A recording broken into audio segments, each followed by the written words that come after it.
Final segment of ATL Day Ones with Jarvis and Tenitra. We want to say thank you, y'all, for what you've been doing and supporting Locked On Sports Atlanta. You guys have been liking and subscribing and checking us out and doing everything you possibly can to let us know how much you love us. Continue to let us know how much you love us by giving us a 5-star review wherever you download your podcast. We're on all the platforms, every last one of them. So don't make any excuses.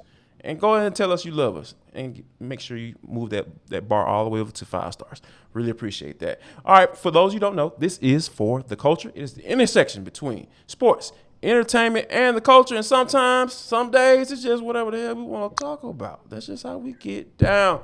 T, let me tell you, the NFL is like you can't lose. If you work for the NFL or are affiliated with the NFL or a player or a coach, like it's just a lot of money involved when it comes to when you hear those 3 letters put together, right? So now the NFL trying to do it again. They said, according to the Sports Business Journal, National Football League's plan to launch a live game streaming app in July, and they're planning on for the low cost of $5 a month. Now, I know people are probably saying, like, wait a minute.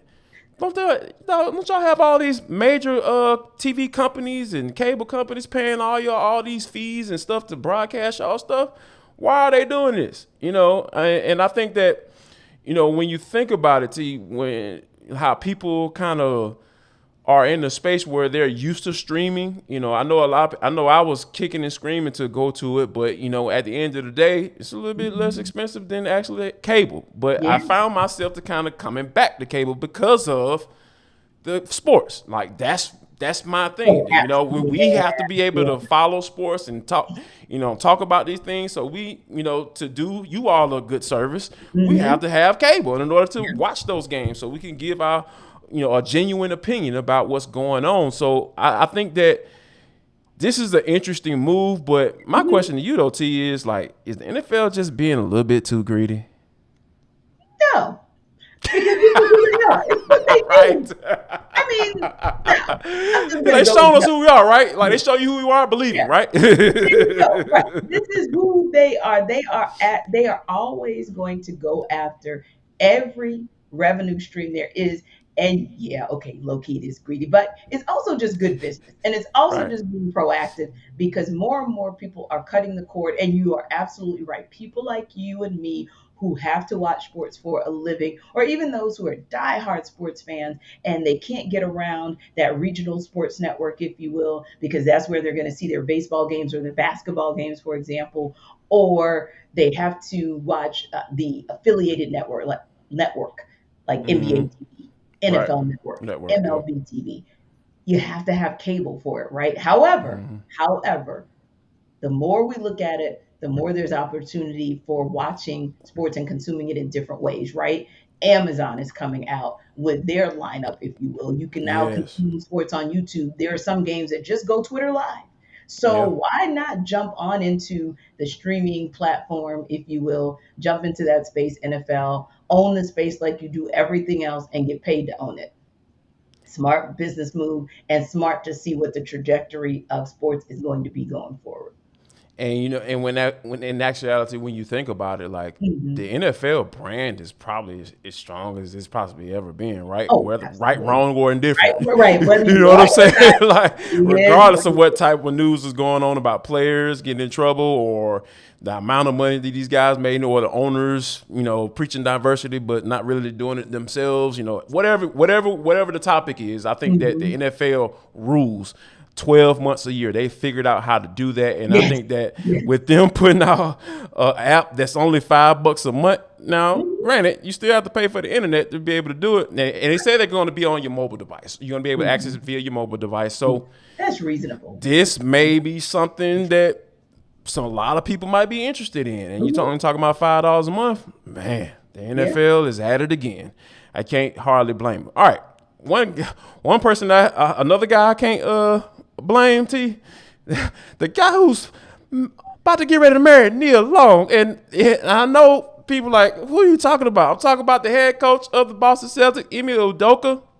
I hope I didn't butcher his name to you. I know, I know you're probably sitting there like, man, I ain't pronouncing the wrong name. But yeah, Ime Udoka. After the Game 7 win against the Miami Heat, Nia Long was, posted a video on Twitter of her just celebrating, and it seems like she kept celebrating over and over again because I think I might have watched that video like 12 times in a row. I don't know Yeah, she didn't why. celebrate Yeah, 12 times. She just watched 12 times, but okay. I, yeah, thank It's you for that. okay. Sorry, I don't know why. I just watched it. Who else? Yeah, it was good to see a fiance supporting her.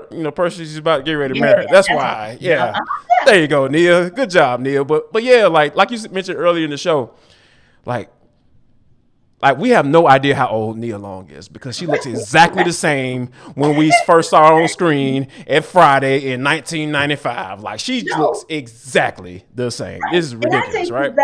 I take it back even further than that because if you grew up in the South, then your grandmother during summers probably forced you to watch soap operas. So she was Mm. actually one of the first African American young actresses on a soap opera. She played this character named Kat on The Oh, really? Guiding Light. Yes. Really? So many people actually saw her Wow. back in that day, and she had like Ooh. a long-standing relationship with this guy David. But anywho, yeah, Mm. Nia was like the baddest broad back then, and I promise you, if you took that picture and took the picture from her celebration Sunday night, She might look better.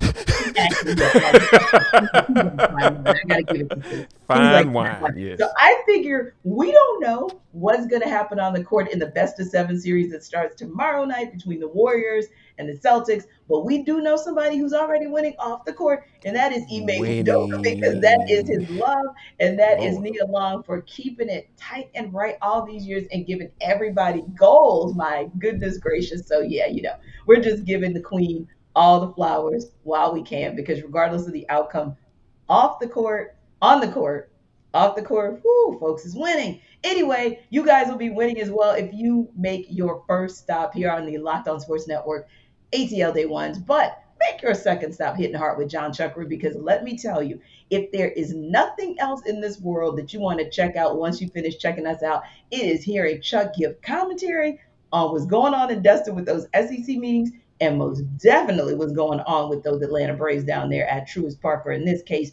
on this 7 game road stretch that they are on right now. You want to hear us talk more about it tomorrow? Come back because that's what we got on tap for you guys. And hopefully, we'll talk a little bit about what Coco Golf is continuing to do at the French Open as well. And the Dream have a game tonight, another home game. They are back on with their winning ways, and we look for them to continue that tonight. So for Jarvis, I am Tenitra. Thank you guys for stopping by. See you tomorrow. Y'all come back now, you hear?